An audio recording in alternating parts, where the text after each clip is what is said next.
Inilah Aldi Mulyadi, 21 tahun, Samo IS, 16 tahun, yang berhasil ditangkap unit reskrim Polsek Mariana sesudah adunya laporan korban Yani Kusuma yang kehilangan sepeda di Musola Istiqomah di Jalan Cendana 1, Kabupaten Banyuasin.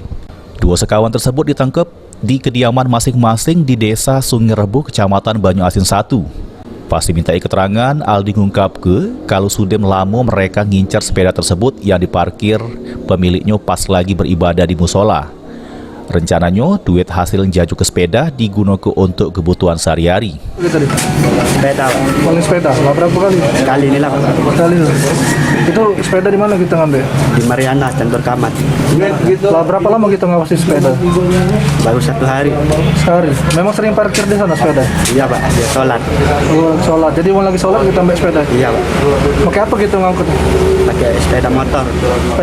Terkait hal tersebut, Kapolsek Mariana AKP Halim Kusumo mengungkap kedua tersangka beraksi dengan gunakan sepeda motor.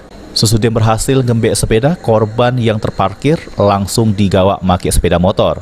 Melakukan pencurian tersebut dengan cara mengendarai sepeda motor dan keliling, dilihatnya di musola ada sepeda sedang parkir, kemudian sepeda gunung itu dibawa oleh pelaku Aldi dan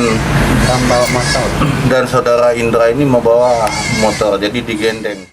Untuk tanggung jawab perbuatannya, kedua tersangka dikenakan pasal 363 ayat 1 ke 4 KUHP dengan ancaman 7 tahun penjara. Heru Wahyudi, PAL TV.